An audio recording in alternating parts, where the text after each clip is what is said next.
दिल्ली सरकार पिछले 8 साल से बहुत ही छठ का बहुत ही बड़े स्तर पे और बहुत ही भव्य आयोजन करती है। दिल्ली में तकरीबन 1000 छठ घाट तैयार किए गए हैं जहाँ पे छठ पूजा का पूरा इंतजाम किया जाता है। जहाँ पे आप देख सकते हैं यहाँ पे पीछे एक तालाब बना हुआ है। इसी तरह से अलग अलग लोकेशंस पे तालाब का इंतजाम होता है, टेंट्स का इंतजाम होता है, सिक्योरिटी का इंतजाम होता है कि दिल्ली में हमारे जो पूर्वांचली भाई बहन रहते हैं वो खुशी के साथ, सुकून के साथ छठ के त्योहार में हिस्सेदारी। मैम, छठ शुरू होती है उससे पहले ही राजनीति शुरू हो जाती है। अब आप लोगों पर आरोप लग रहा है कि यमुना जी को साफ नहीं कराया, और जो मनोज तिवारी वो कह रहे हैं कि मैं हरियाणा में स्नान करके दिखाऊंगा कि वहां से तो साफ आती है, दिल्ली में गंदी हो जाती है यमुना। देखिए, सबसे पहले तो दुख की बात यह है कि जहां पर भारतीय जनता पार्टी की खुद की सरकारें हैं वहां पर तो वो छठ का कोई भी आयोजन नहीं करते।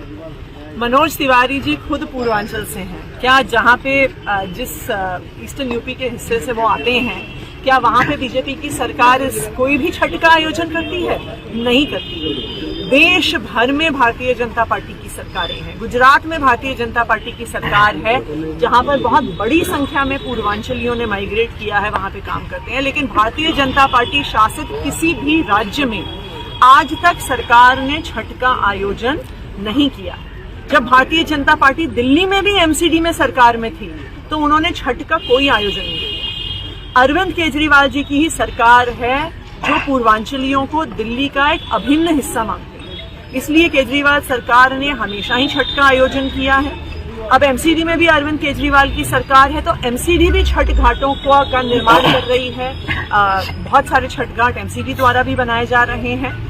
मैं तो मनोज तिवारी जी से यही कहूंगी कि वो भी दिल्ली के सांसद हैं, वो भी पूर्वांचलियों के प्रतिनिधि हैं। आओ मिलकर छठ को बेहतर बनाएं। एक दूसरे पे आरोप प्रत्यारोप करने से क्या होगा? दूसरी बात, अगर आरोप लगाने की बात है तो हम एक्चुअली आरोप उत्तर प्रदेश की सरकार पे जाता है, क्योंकि जो कालिंदी कुंज के बराज पे फोमिंग होती है वो यूपी इरिगेशन से आ रहे पानी की वजह से होती है। लेकिन आज तक दिल्ली सरकार ने कभी उत्तर प्रदेश में भारतीय जनता पार्टी की सरकार पे आरोप नहीं लगाया।